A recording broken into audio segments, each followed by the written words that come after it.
Hi, my name is Liz Seaton and I'm a curator at the Beach Museum of Art. As coordinating curator, my job was to review the labels.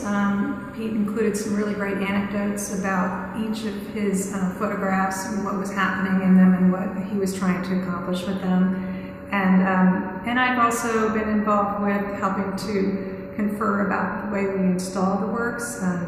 He introduces the exhibition with pairings of the two presidents doing similar things, and then he has separate areas for each president, an even number of photographs. So I've been working with staff to coordinate that, and then of course publicity, trying to communicate what the exhibition is about to the public. It's a nice balance of works that show the presidents sort of performing rituals like meeting constituencies and with dignitaries, and in serious roles when they had to respond to crises, or when they're sort of their political initiatives, and then the lighter moments when they're with children and with the First Ladies. It's a really nice balance. I think he's done a really nice job in making a selection of photographs for us to contemplate. One of the points I think Pete Souza wanted to make was that these presidents were on different positions in the political spectrum, but they both had respect for people of all walks of life, including members of the opposition party, and they performed their roles as president with sort of dignity and respect. He admires, I think, both of these presidents a lot.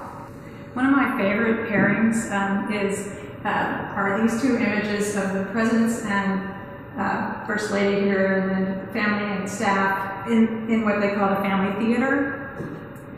This is an image of Obama and staff looking at, I think, the Super Bowl, a commercial during the Super Bowl that required 3D glasses to get the full effect of. And Souza humorously notes that the president seems to have his glasses on backwards in this picture. This is a fun image of black and white of Reagan and Nancy being interviewed by Barbara Walters while they're watching a movie. And at this point, Souza recalls that Nancy Reagan said, "I can't see over you, Pete." Yeah, so here's a pair of casual shots showing Ronald Reagan and Barack Obama playing golf. And this happens to be the Annenberg Retreat in California, where world leaders and other thinkers meet. So that was taking a little break at one of those events. It's been described as the Western Camp David.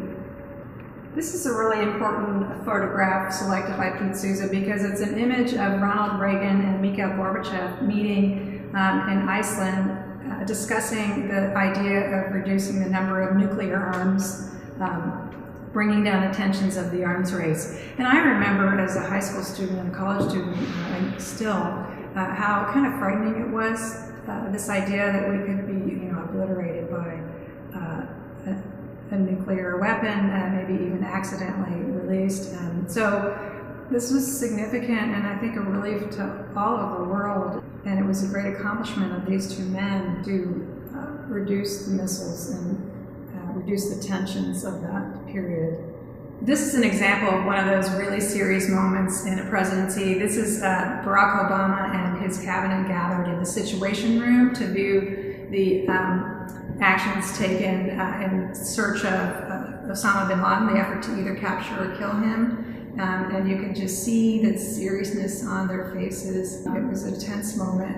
And I remember when the president came out to announce to the public that what had happened, that bin Laden had been killed in action. I like this image a lot because it shows Nancy Reagan getting off a horse and Ronald Reagan helping her. It's pretty comical. And I didn't realize, Pete Souza tells us that the couple spent as much time at Camp David, which allowed them to ride horses as they could almost every weekend if they weren't engaged in some other activity. So that was news to me. I really like this image because it shows President Obama just being a dad. His daughter's basketball team apparently needed a coach, and Barack Obama volunteered. And Souza describes how serious he was about his coaching, and that he treated it almost like it was an NBA final game. And you can see he notes Sasha's expression in this little meeting with the kids, and she's not looking very happy. I find that pretty humorous.